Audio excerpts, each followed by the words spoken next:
Oh, oh, your mic.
Good morning, everyone. The House will come to order.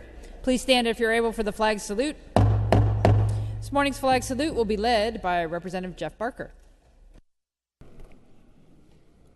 I pledge allegiance to the flag of the United States of America and to the republic for which it stands, one nation under God, indivisible, with liberty and justice for all.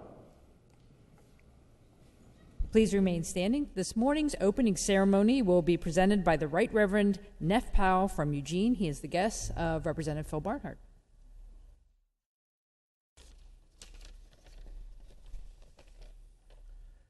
Let us pray. Let us pray.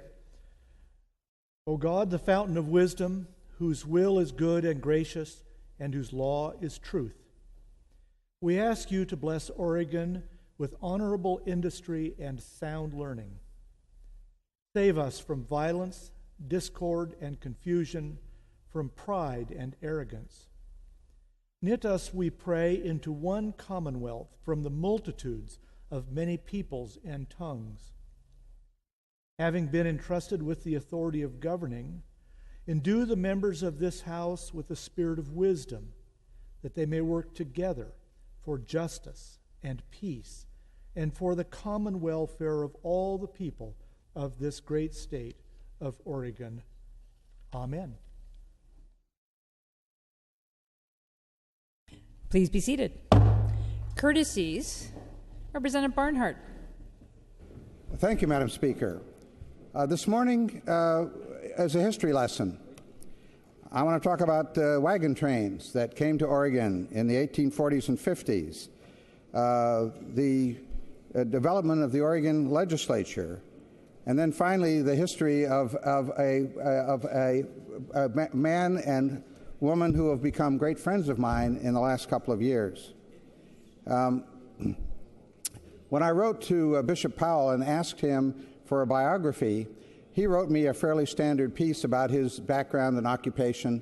And then I said, well, what else? So then he wrote these things. Dad's certificate from the Sons and Daughters of Oregon Pioneers lists him as a descendant of Reuben Harris, who arrived in Oregon in 1847. And I want you to note, 1847 is the year before the first big wagon train. My Spencer ancestors arrived in Eugene on another wagon train in 1854. Alan and Rachel Bond arrived in Eugene with the Lost Wagon Train in 1853. Alan Bond, who arrived in 1853 with his bride Rachel in the Lost Wagon Train, served in the Oregon legislature in 1876. I believe it was a one-term in the House, and I've been trying to confirm that. A quote, if I may, from the diary of Ann Stewart, who was on the Lost Wagon Train. The company forged ahead, following a route previously traveled by Captain Miller, leader of the wagon train, until they reached Malheur Lake in eastern Oregon. There, according to Mason Warner, the band of travelers decided to follow a southerly route around the lake after a disagreement with Miller. The change in direction meant the group had to blaze their own trail across the high desert, over the Cascades, and into the upper Willamette Valley near Oak Ridge. Those of you who know the geography know we're probably talking about the Willamette Pass, although maybe not. And that's a rugged, difficult passage.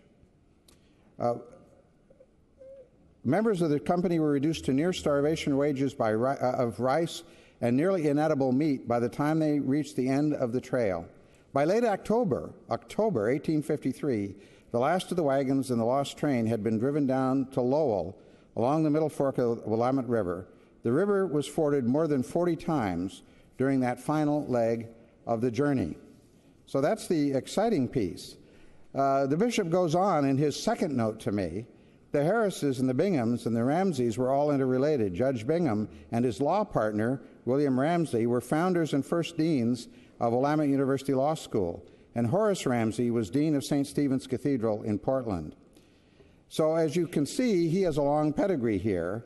His wife Dorothy's family settled on a farm in McMinnville in 1906. And then I'll go back to his original note. Bishop Powell is a native Oregonian, yes, born in Salem in 1947. He graduated from South Salem High School in 1966, Following college in California and theological studies in Massachusetts, he returned to Oregon in 1973 and was ordained in the Episcopal Church. He served the Episcopal Church in Oregon and North Carolina before being elected Bishop of Southwestern Virginia in 1996. Neff and Dorothy met in high school and were married in 1970. They have 3 children and 7 grandchildren. They enjoy being home in Oregon. They retired to Eugene 3 years ago from Virginia to be near their grandchildren and grandchildren and return to their Oregon roots. And I want to say that I have come to really love this couple. Their grandchildren much populate the 9:30 service at St. Mary's Church, the church I've attended since I was 11, along with my grandchildren. So we have a lot in common, and I'm really pleased if you would welcome Neff and Dorothy Powell this morning. Thank you. Thank you, Representative. We're so glad you could be with us today. Thank you for being here. Further courtesies, I'd like to mention our honorary pages today. We have 2 honorary pages. Madison Gilmore from Crossler Middle School in Salem. I believe we have 2 pages down below there. And Madison is sponsored by Representative Brian Clem. And we have Mason Obery from Jane Goodall Environmental Middle School in Salem, sponsored by Representative Betty Comp. Welcome to both of you to join us here on the floor today. Further courtesies, Representative Lively. Thank you, Madam Speaker and colleagues. First, I would just like to say, I don't say this often enough, it's an honor for me to serve the citizens of Springfield in the House of Representatives and to be part of this chamber. This morning, I'm going to ask that you welcome and extend courtesies to some very special citizens and residents of my community. Visiting today is a group of students and teachers and parents from Centennial Grade School, which is my neighborhood grade school. The students are all 4th graders at Centennial. The principal at Centennial is Dan Sterling. The 4th grade teachers are Kim Hernandez, Lionel Clemens, and Hillary Galloway. One of the parents with this group this morning is my youngest daughter, Marcia. My wife, Teresa, who taught at Centennial for over 20 years, is also here to help support the group. Well, these students are all very special constituents of mine. One in particular is extremely special to me. My granddaughter, my oldest granddaughter, London Pearl Pendleton, is also on this tour. And I told Obi earlier, she's a very good reader, very fast reader, and one of the things she's interested in is maybe Obi's job. So she's going to try to see how that goes today. But again, I ask you to help welcome and extend courtesy to students from Centennial. Thank you very much. Thank you, Representative. Is that Centennial in the house back there? Nice to see you. Thanks for being here today. Further courtesies, Representative Buckley. Thank you, Madam Speaker. Madam Speaker, colleagues, I am sure that you will join me in welcoming the leaders and members of the Oregon Student Association who are here in our Capitol building today. There are some students up there from the OSA. The Oregon Student Association is a statewide student-led advocacy and organizing nonprofit established in 1975 to represent, serve, and protect the collective interests of students in post-secondary education in Oregon. There are former members of the OSA serving here in the Oregon House. There are former members of the OSA working in this building. We're very, very glad to have you here. And just as a note, Madam Speaker, in the time I've been here in the legislature, the Oregon Student Association has become more and more effective every single year. They are a remarkable advocacy group, and I welcome them to the Capitol. Thank you, Madam Speaker. Thank you, Representative. Welcome to the OSA today. Good to have you. Further courtesies? I have one last courtesy. Since we weren't on the floor yesterday, I wanted to let people know that yesterday was Representative Mike McLean's birthday. I know he is still taking gifts. So wish him a belated happy birthday, everyone. Further courtesies? Verification of quorum. Clerk will open the voting system to determine the presence of a quorum.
Quorum is present. Excused Hoyle, Olson, Smith, and Whitsett.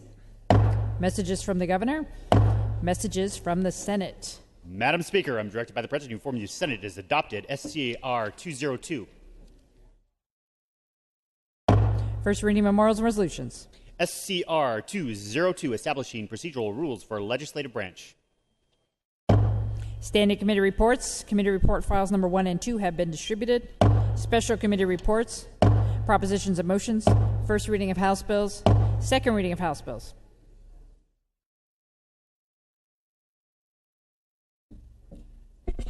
House Bill 4009, relating to honor Minoru Yasui and declaring an emergency. House Bill 4044, relating to pawnbroker records and declaring an emergency. House Bill 4082, relating to promoting prostitution. House Bill 4104, relating to exclusion of specified types of health insurance from statutory health insurance coverage requirements. House Bill 4126, relating to evaluation and amendment of urban growth boundaries outside metro initiative prior to January 1, 2016, and declaring an emergency. Bills read second time are passed to third reading. Third reading of House bills. Final reading, memorials and resolutions. Bills, reports, and other business lying on the table. First reading of Senate bills. Second reading of Senate bills. Third reading of Senate bills. Other business of the House. Other business of the Senate. Orders of the day have been completed.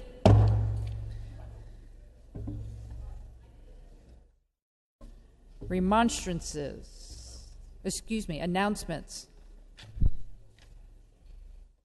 Any announcements?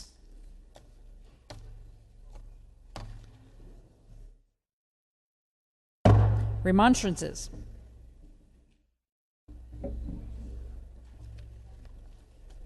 Representative Springer.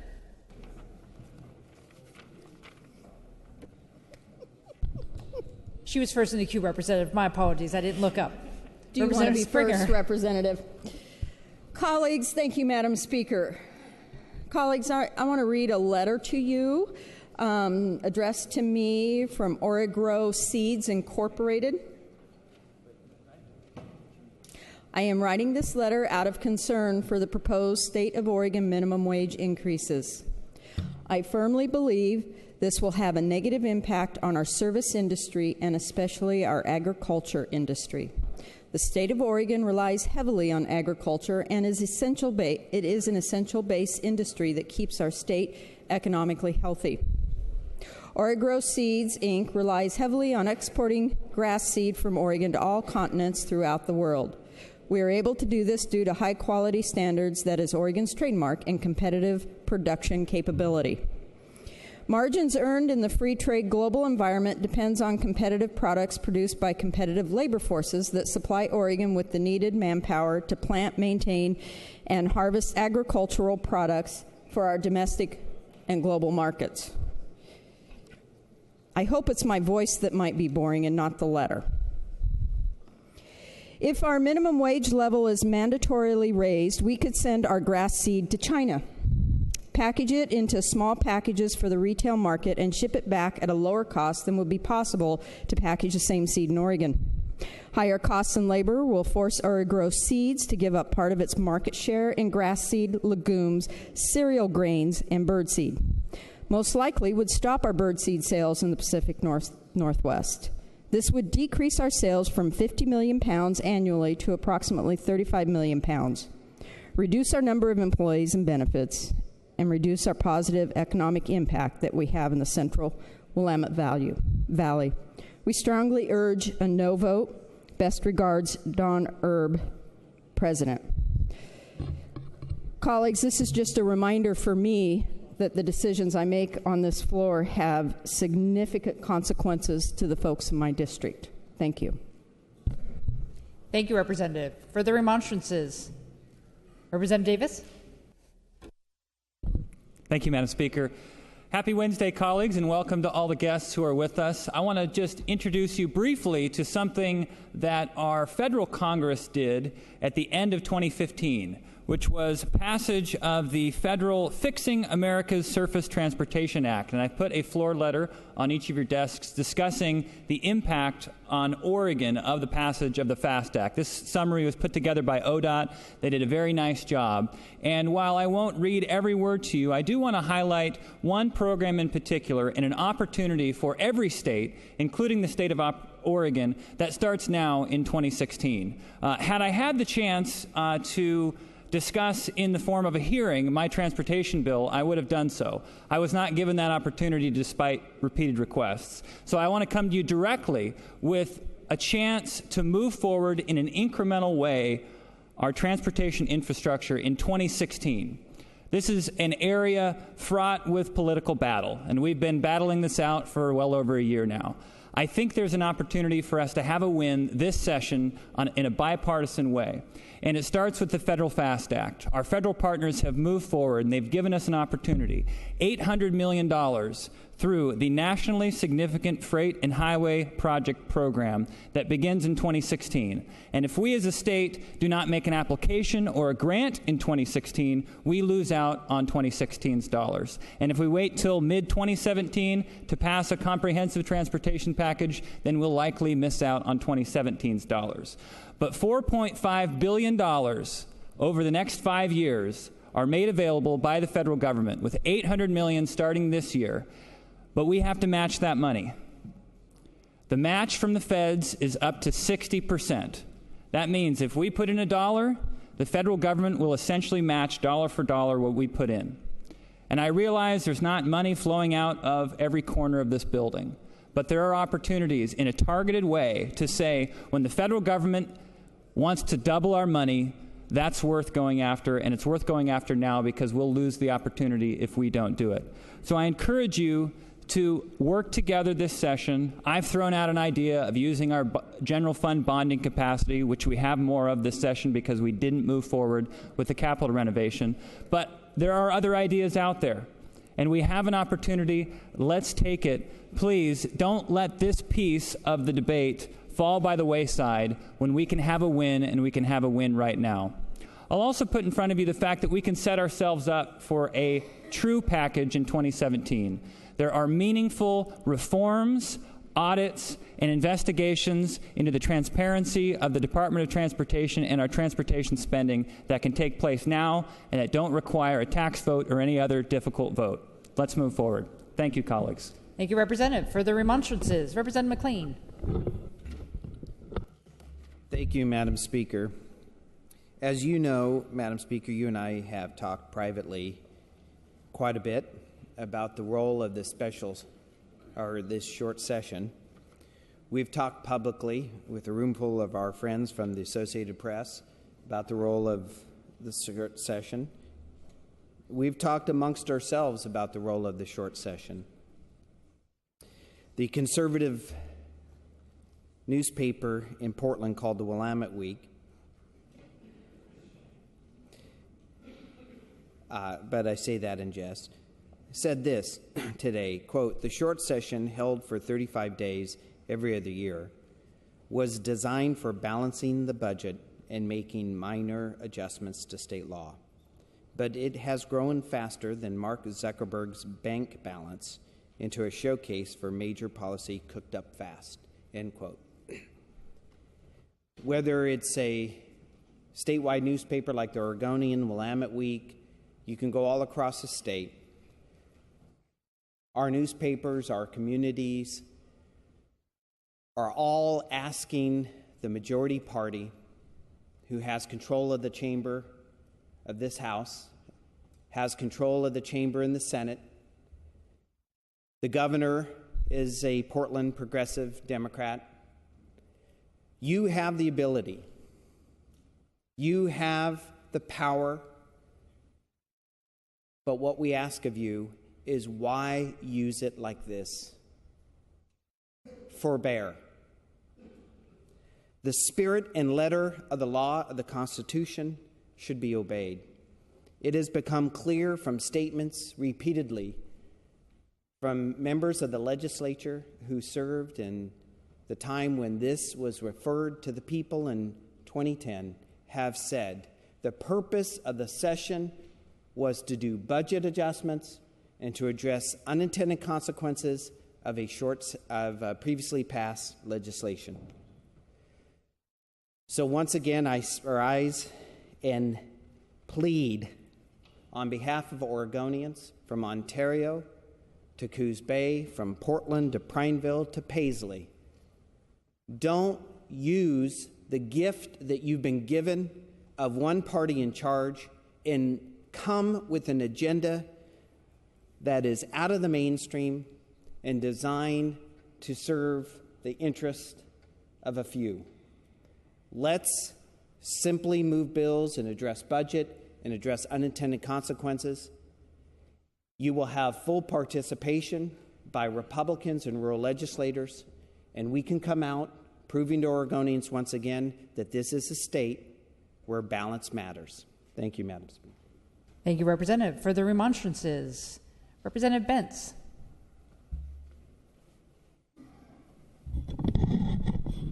Thank you, Madam Speaker. Colleagues, I want to thank so many of you for speaking with me following my remonstrance of 2 days ago, wherein I pointed out the difficulties a higher minimum wage would pose for my part of the state.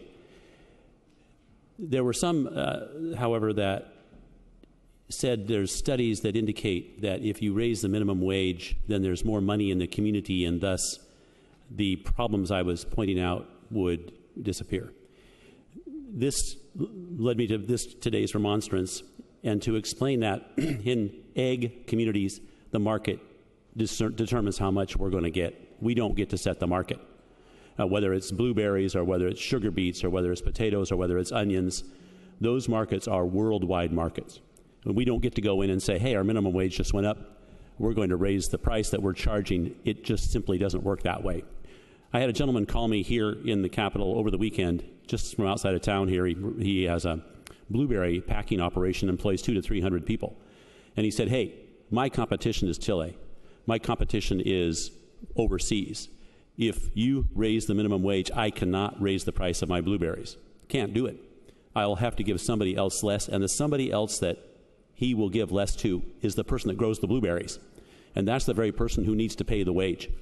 So there is no magic wand that can be waved over this circumstance to suddenly create more money. It doesn't work that way.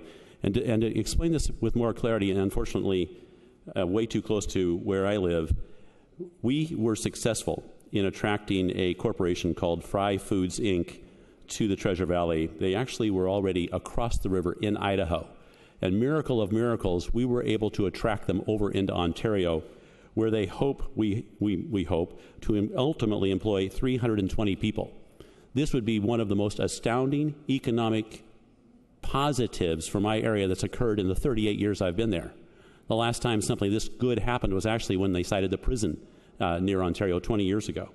But here's what David Fry of Fry Foods writes. He says, the Ontario area is severely depressed, and with the New Markets Tax Credit Program, we've committed to hiring low-income individuals in our hiring process. However, our ability to fulfill our hiring plans and move the production facility from Idaho, should this minimum wage pass, would not be feasible. They've already purchased the building, invested $5 million. Currently, the first line is running 2 shifts and employing 81 people. The plan is eventually to install 7 lines, employing over 320 people. These employees would have full benefits. Colleagues, the minimum wage, as it's currently being proposed, will prevent these wonderful jobs from coming across the river into Oregon, and instead they'll stay in Idaho. I appreciate your support so far and look forward to continue to try to figure something out in this difficult issue. Thank you. Thank you, Representative. Further remonstrances?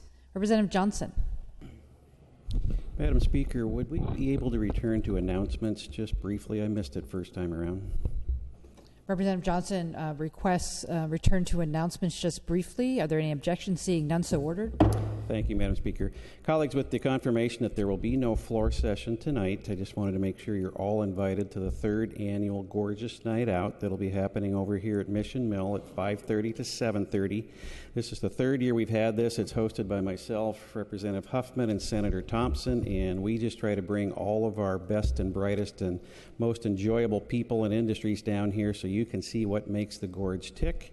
You're going to have a chance to rub elbows with the CEOs of Timberline Lodge, Mount Hood Meadows, other local recreation industries, elected officials, and get to sample some wonderful gorge produce and libations. So please join us. You're all welcome. 5:30. Thank you, Madam Speaker. Thank you, Representative. We'll return to remonstrances. Representative Smith Warner. Thank you, Madam Speaker. Colleagues, hundreds of thousands of low-wage workers in Oregon are struggling to get by, forced to make impossible choices like whether to buy food, medicine, or warm clothing for their kids. Take Cecile, a single mom from Portland who has spoken to us here in the Capitol before.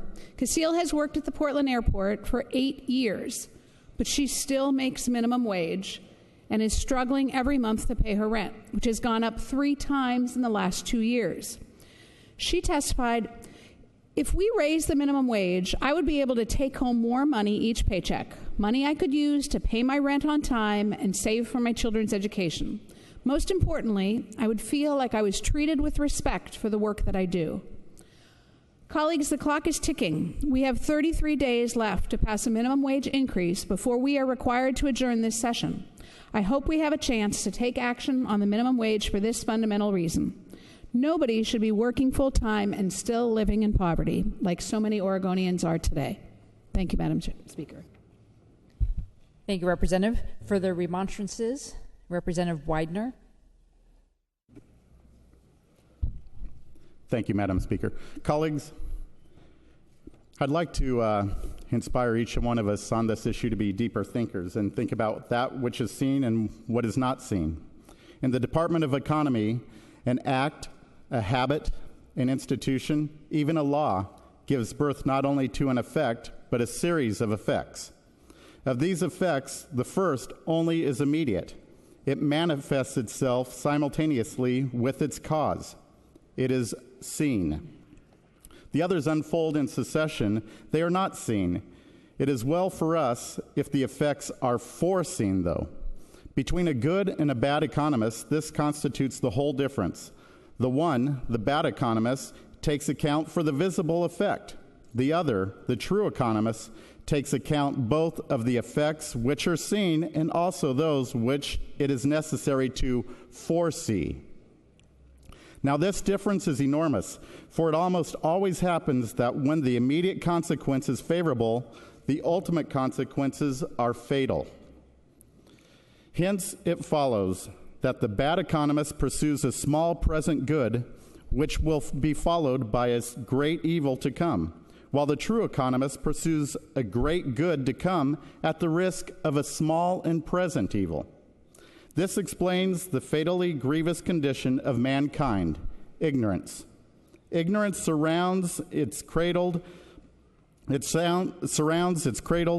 then its actions are determined by their first consequences, the only ones which, in its first stage, it can see.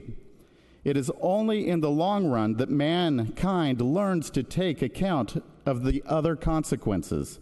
It has to learn this lesson from 2 very different masters, experience and foresight.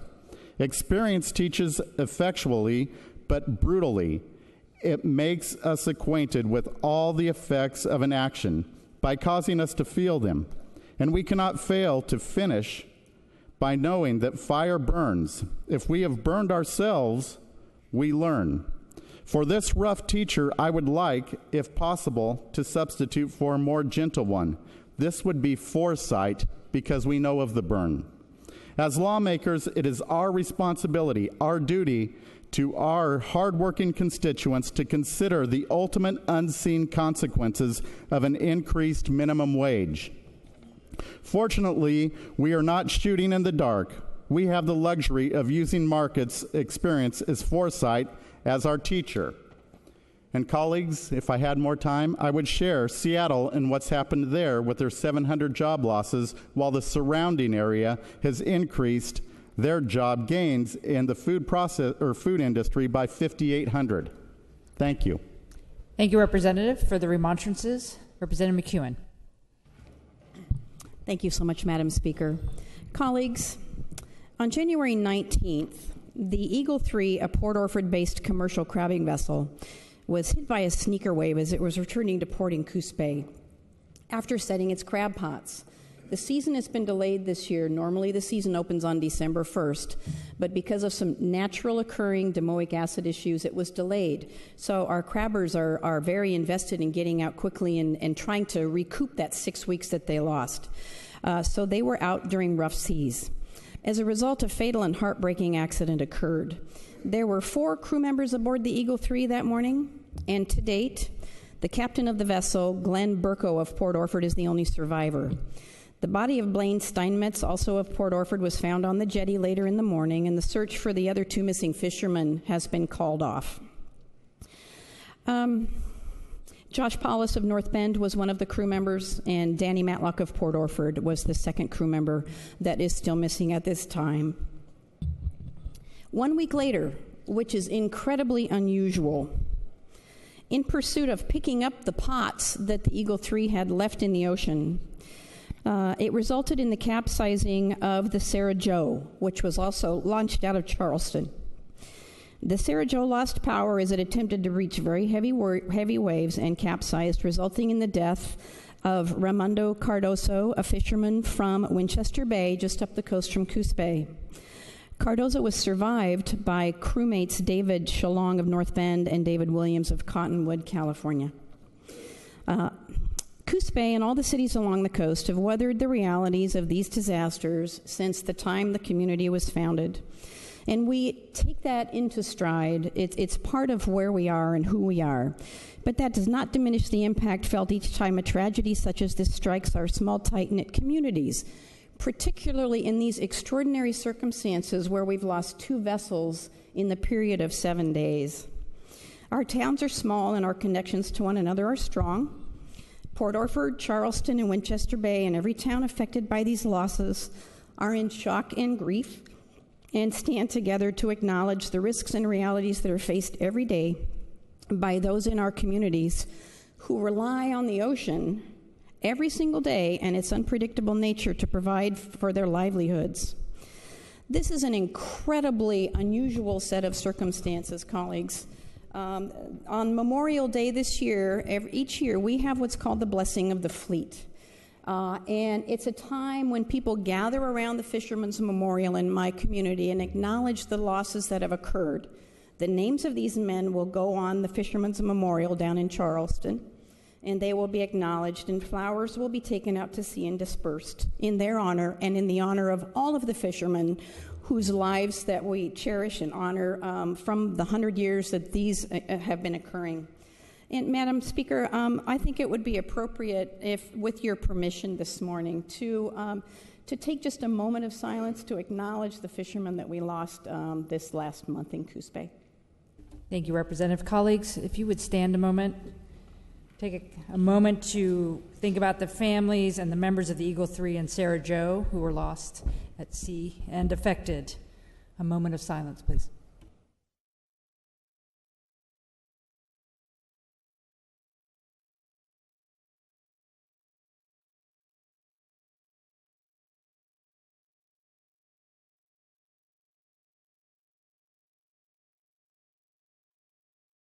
Thank you, colleagues. Thank you, Representative. For the remonstrances, Representative Gomberg. Thank you, Madam Speaker. I want to thank the good representative from the South Central Coast for reminding us that our coastline is remarkably beautiful, but also often subtly dangerous. And we mourn the lives. We mourn the lives of those who have been lost working on the water. I also lost lives in my district the last few days, and is unfortunately often the case. They were not my constituents. Very often they're your constituents who came to the coast to enjoy the ocean, enjoy the scenery, and didn't appreciate that subtle danger that I just referred to. And so further lives were lost there. And in my district, it's my constituents that go into the water, go into dark and dangerous waters to try and save and protect those lives. First responders who put their own lives at risk, and also the men and women of our Coast Guard. And I just wanted to take a moment following up on the good representative's comments to remind you that it wasn't that long ago that here in this chamber that we passed a resolution imploring our United States Congress to keep the Coast Guard station operational on the Central Oregon coast. And I'm grateful to our congressional delegation because they were successful, and the Coast Guard remained in Newport, Oregon. 3 stations up and down the coast. The Coast Guard, colleagues, saves lives. Their absence costs us lives. They're not always successful, but they are always resolute, and they are always courageous, and they're always there at our backs, and we appreciate that. So while we mourn the loss of lives, we also respect those that put their lives at risk to help others. Thank you so much. Thank you, Representative. Further remonstrances? Adjournment. Representative Krieger, 10:30 a.m., Thursday, February 4th, 2016. Madam Speaker, I move the House adjourn until 10:30 a.m., Thursday, February 4th, 2016. Representative Krieger moves the House adjourn until 10:30 a.m., Thursday, February 4th, 2016. Without objection, the House is adjourned.